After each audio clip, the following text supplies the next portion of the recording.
Hello everyone, for today's video, I'm gonna show you a day in my life as a mom and wife here in UAE. I'm gonna make homemade Spanish sardines kasi naubos na yung last time na ginawa ko. So bumili ako ng fresh sardines, and then sabi ko dun sa lalaki na kung pwede tanggalin niya yung ulo at linisan na rin, pero hindi niya tinanggal yung mga kaliskis. So tinanggal ko na kasi pangit siya pag isama natin yun. Ayoko yung kumakain ako ng sardines na napupunta sa ipin yung mga kaliskis. So gusto ko yung malinis talaga. Kaya ayan, iniisa-isa ko at pinagtatanggal ko yung mga kaliskis niya. Kaya medyo natagalan ako dyan, guys. Although konti lang yung sardines na nabili ko, 1 kilo lang siya. Sabi ko nga dapat pala dinamihan ko kasi mabilis talaga tong maubos. Gustong gusto kasi ng asawa ko to for his breakfast. Kaya ayan, this is the second time na gumawa pala ako ng homemade sardines. Kaya sabi niya wag na daw kaming bumili at gumawa na lang ako kasi nagustuhan niya talaga yung lasa. Medyo mano lang siya sa olive oil, guys. Matakaw siya sa olive oil, but worth it naman kasi talagang masarap siya at sure ka na talagang healthy kasi ikaw yung naggawa, 'di ba? Walang masyadong preservatives, salt and pepper lang talaga, and then that's it. So ayan, natapos na ako maglinis, then nilinis ko naman tong lababo kasi malangsa yung sardines. Ayan, tinanggal ko, pinaghuhugasan ko na rin yung mga gagamitan kong mga gamit, and then nilinis ko din dito, guys, kasi malangsa nga siya, kaya naglagay ako ng Jif para sure talaga ako na super linis niya. Ayan, then nilinis ko lang siya kasi yung Jif nakakatanggal ng lansa at yan, voila, super shiny pa niya after, guys. And then after naman, kumuha ako ng water and then nilagyan ko siya ng salt kasi ibabry natin ang ating mga sardines para mawala yung mga dugo-dugo niya. Napansin nyo, medyo pink yung kulay ng ating tubig kasi yung ginamit ko na salt is yung Himalayan, o diba, healthy nga tayo. Kaya ayan, babad lang natin to ng mga 30 minutes para mawala yung mga dugo-dugo and ma-brine siya ng konti. So while waiting, nagluto naman ako ng dinner namin, diba? Multitasking talaga tayo for today's video. Ayan, so lulutuin ko pala ngayon ay chicken mushroom soup. So naglagay lang ako dyan ng butter, garlic, and then yung onion.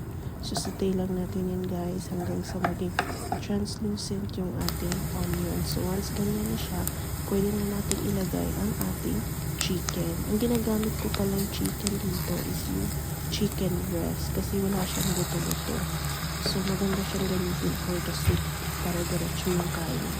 Ayan, tapos after nga, halo-haloin mo lang.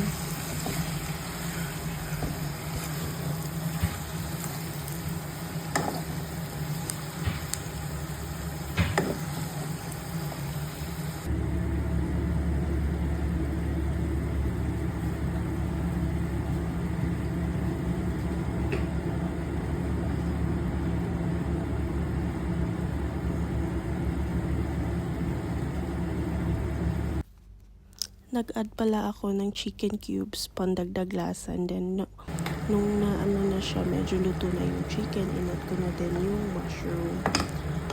Fresh mushroom po yan, kaya ayan, nag-add na ako kasi chicken mushroom soup na itong lulutuin natin, kaya dapat may mushroom. So yan, hinalo-halo ko na lang din siya, and then after nyan, mag-a-add na din tayo ng hot water, guys. Yung ginamit ko is yung boiling water. Pag nagluluto talaga ako ng soup, boiling water kasi ayoko yung malamig na hinahalo sa aking soup. Feel ko basta iba yung lasa. So ayan, nag-add ako ng hot water, and then habang pinapakuluan ko, ito naman yung aking anak, nagpapa-video siya sa akin. Advertisement muna, guys, habang pinapalambot ko yung aking chicken. Ayan, nagpapa-video siya sa akin, and then yan naman ang aking anak na babae.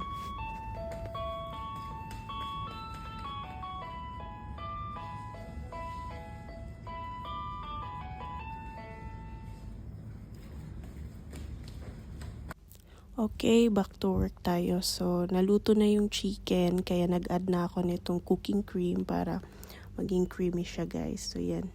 Yan yung in-add ko. Nag-add ako niyan. Ito yung dinner namin tonight. So, yan, halo-haluin lang natin. And then, aside pala sa chicken cubes, nag-add din ako dyan ng salt and pepper. Di nyo na lang nakita. Yun, salt and pepper. And itong cooking cream. And also, little bit of cornstarch. Pampalapot lang siya ng konti. Yun lang yung inad ko dito guys. Napakadali lang nitong lutuin. Gustong gusto ko talaga tong soup na to. Napaka comforting. And then dito naman tayo sa ating Spanish sardines kasi natapos na yung 30 minutes.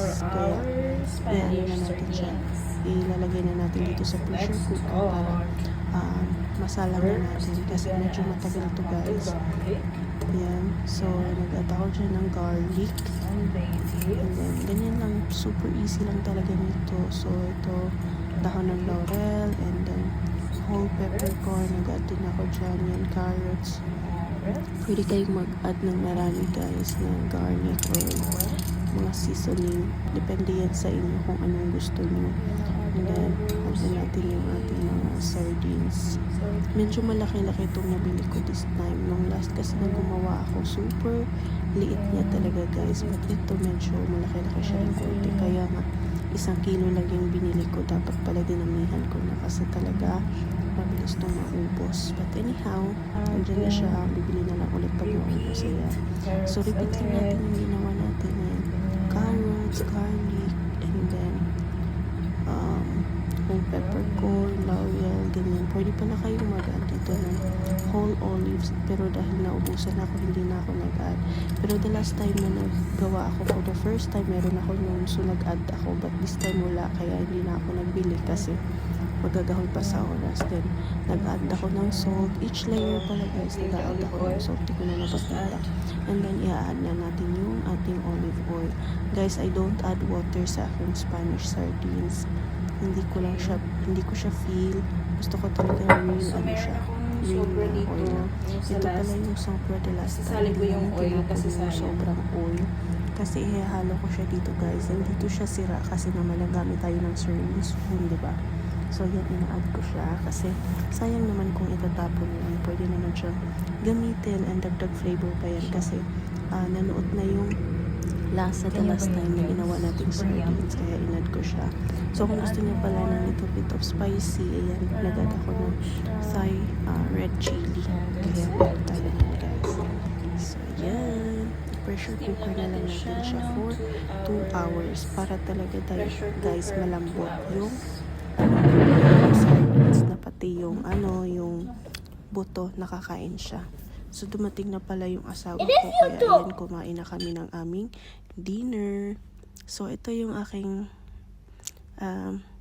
life dito, guys. So, ayan. So, day off ko to. Kaya talaga, I always make time na mapagluto sila. Kasi, ito lang yung time na may pagluluto ko sila. Kasi, pag may work ako, wala na talaga akong time, guys. So, as long as, basta off ko talagang nagluluto ako para pag may duty ako, may uulamin na kami. Parang dinadamihan ko na ng luto guys. So yung work ko is 2 days work, 2 days off. So mabilis lang naman siya though. Then yun na nga, ginagahol ko yung oras ko sa pagluluto pag off kasi para naman may makakain ng masasarap yung aking family. Yan lang. Thanks for watching. Bye!